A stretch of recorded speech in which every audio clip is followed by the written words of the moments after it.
ये पहले दिन से ही किसान और मजदूर के खिलाफ रही है। इसने हमेशा किसान को, मजदूर को, गरीब आदमी को कमजोर करने के लिए फैसले लिए। तो पहले किसान आंदोलन चला था, उस आंदोलन में सारे देश के राजनीतिक पार्टियों के लोग किसान की बात करते थे और किसान के साथ खड़े होकर के उनको आश्वस्त करते थे कि हम आपके हितैषी हैं, आपके साथ भी आज अन्याय हो रहा है, हम उसके लिए आपके साथ खड़े हैं, हम आपकी लड़ाई लड़ेंगे। क्योंकि उस वक्त लोकसभा का चुनाव नजदीक था और सारे राजनीतिक दल ये चाहते थे कि लोकसभा में कहीं किसान की नाराजगी का सामना तुम्हें ना करना पड़े। कांग्रेस सबसे ज्यादा किसान की बात करती थी और खास करके हमारे यहाँ हरियाणा में जो है, क्योंकि आंदोलन हरियाणा के अंदर ही था, सारे बॉर्डर जो थे वो चारों हमारे लगते थे, एक यूपी का था। यहाँ पे विशेष रूप से कांग्रेसी जो है ज्यादा इस इशू को लेकर के बड़ी बातें करते थे। आज पंजाब के बॉर्डर पे बैठे हुए किसानों को मेरे ख्याल करीब 1 साल हो गया।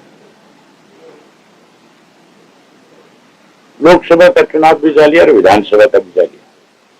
हैरानी की बात है, सबसे बड़ी रुकावट आज अगर किसान की मांग पूरी ना हो, किसान दिल्ली ना पहुंच के, उसके लिए हरियाणा की सरकार है। सरकार ने आज इस तरह के बैरिकेड्स लगा रखे हैं, ये आदमी तो दूर की बात है, पक्षी भी पर नहीं मार सकते।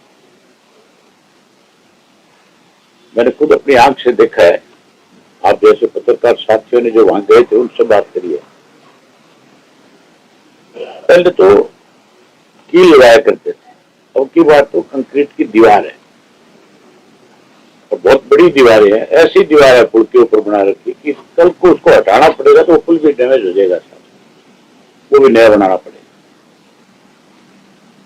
हमारी पार्टी का पहले दिन से एक फैसला रहा है, Indian National Lok Dal party Chaudhary Devi Lal की नीतियों को आगे बढ़ाने वाली पार्टी। हमने सत्ता में रहते हुए हमेशा गरीब आदमी को कैसे आगे बढ़ाया जा सके, किसान की फसल का एक दाना खरीदा जाए, मजदूर की न्यूनतम मजदूरी जो बढ़े उसको ज्यादा से ज्यादा सपोर्ट सरकार की मिले, इसके लिए हमने काम किया।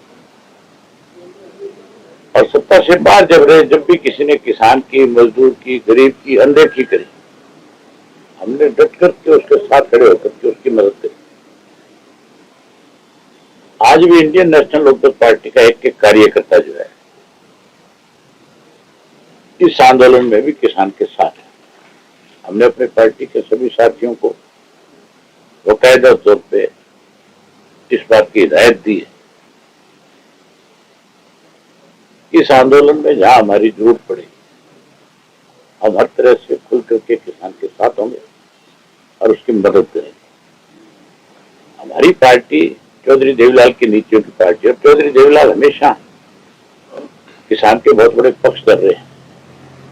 देश में किसानों का अगर सबसे बड़ा कोई नेता हुआ तो चौधरी छोटूराम को कहा जाता है। चौधरी छोटूराम के बाद किसी को देश में सबसे बड़ा नेता मानना तो चौधरी चरण सिंह को, चौधरी देवीलाल या प्रकाश सिंह बादल को।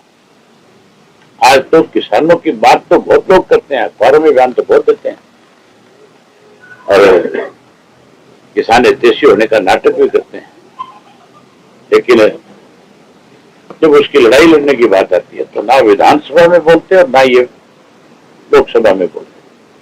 फिर ये चुप हो जाते हैं, फिर ये सरकार के साथ खड़े हो जाते हैं। मैं आपके माध्यम से कांग्रेस वालों से, हुड्डा से विशेष रूप से पूछना चाहता हूँ कि वो ये बताए कि अब जब किसानों को रोका जा रहा है बॉर्डर के ऊपर, क्या कांग्रेस के लोग बॉर्डर खुलवाने के लिए, उन किसानों को दिल्ली तक पहुंचाने के लिए क्या उनकी मदद करेंगे? क्या वहां जाएंगे? क्या उनकी लड़ाई लड़ेंगे? इसके ऊपर कांग्रेस को अपना स्पष्ट करना चाहिए कि वो कहां खड़ा है, किसके साथ है। वो किसान के साथ है या सरकार के साथ है। अब इस मौजूदा बीजेपी की सरकार ने किसान को बर्बाद कर दिया। मौजूदा बीजेपी ने देश को आपस में बांट दिया, अलग अलग कम्युनिटीज को बांटने का काम किया है। आजकल ध्यान डाइवर्ट करने के लिए मंदिरों को लेकर के बहुत बड़ी चर्चाएं बीजेपी की तरफ से हो रही है। अखबारों में, मीडिया में, सोशल मीडिया में, सब जगह तो संभल का बात आती है, कभी अजमेर की बात की जाती है, कभी कोई और किसी मस्जिद की बात होगी। मतलब इस देश के टुकड़े करना चाहती है भाजपा, जो है हिंदू और मुसलमान को अलग थलग करना चाहती है। कांग्रेस की हटधर्मी हुड्डा की जो फैसला था, हुड्डा कभी नहीं चाहता था, मैं तो पहले भी बहुत खुल करके ये बात करता था, आज भी कहता हूं, हुड्डा भाजपा के साथ मिला हुआ है और हुड्डा ने ही अब की बार भाजपा को फिर से सत्ता में लाने के लिए बड़े गेम प्लानिंग करी, बड़ा गेम चेंजर रहा। अब तो बावरिया की स्टेटमेंट आने के बाद तो स्पष्ट हो गया, कहां तो हुड्डा जो है उदय भान के माध्यम से टोटल का टोटल ब्लेम जो है ईवीएम पे लगा रहा था। टोटल का टोटल ब्लेम जो है कोई इस बात का लगा रहा था कि सरकार ने ईवीएम के माध्यम से हमें चुनाव हराया। लेकिन अब बावरिया की स्टेटमेंट के बाद तो स्पष्ट हो गया कि हुड्डा ने ही स्वयं इसको भाजपा को जिताया, कांग्रेस को हराया। लेकिन आपको ध्यान होगा हुड्डा के घर पे उस पर रेड हुई थी ईडी की, हुड्डा के करीबियों के ऊपर, और हुड्डा को ये मैसेज दिया गया था कि हम तेरे को पकड़ के अंदर ठोकेंगे। ये उसी दिन भाजपा के पास चला गया। उन्होंने इससे कहा कि पहले जितने सीटिंग है तुम्हारे उन सब की टिकट का फाइनल करो, क्योंकि इसके पास टिकट का फ्री हैंड था। इस रेड के 2 दिन बाद, एक दिन छोड़ करके अगले दिन कांग्रेस के ये ऐलान हो गया था कि सारे सिटिंग एमएलए को टिकट दी जाएगी। 16 एमएलए जो इसके सिटिंग थे, 31 में से 16 आ रहे हैं। अगर वो बदले होते तो भी भाजपा सत्ता में नहीं। और लास्ट में जो 14-15 सीटें बांटी गई, उसमें 9 ऐसे लोगों को टिकटें दी गई थी जिनके नाम भाजपा ने आगे किए थे कि इनको टिकटें दो।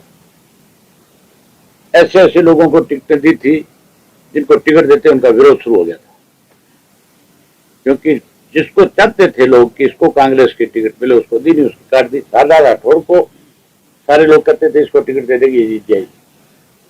उसकी काट करके वहां एक ऐसी डम्मी लड़की को टिकट दे दी जिसको मालके में कोई नहीं जानता था। पहले दिन उसका विरोध हो गया। इसी तरह सोना की जो सीट थी उसके ऊपर ऐसे आदमी को टिकट दिया जो पहले दिन पैसे देकर के टिकट लेकर के आता है। सारे कहते हैं कि पैसों से बिकी है, जबकि टिकट उनका जितेंद्र भारद्वाज था, वो सबसे बड़ा दावेदार था।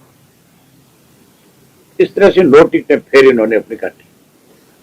इस हुड्डा ने ही इस प्रदेश का भट्टा बिठाया, और आज जो है बीजेपी अगर सत्ता में है तो उसके लिए सबसे बड़ा जिम्मेवार जो है भूपेंद्र सिंह हुड्डा है।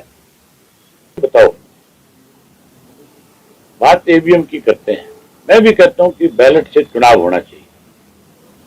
हम भी इस बात के पक्षधर हैं कि बैलेट से अगर चुनाव होता है तो और बड़ा प्रजातंत्र होगा।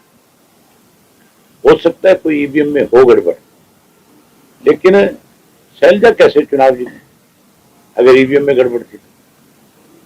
नहीं जीतती है। हुड्डा कैसे जीता? ईवीएम में गड़बड़ होती तो मैं बाई इलेक्शन कैसे जीतता? फिर तो मुझे भी हराते। उस वक्त तो बीजेपी का मान के चलो बहुत कुछ दाव पे लगा हुआ था।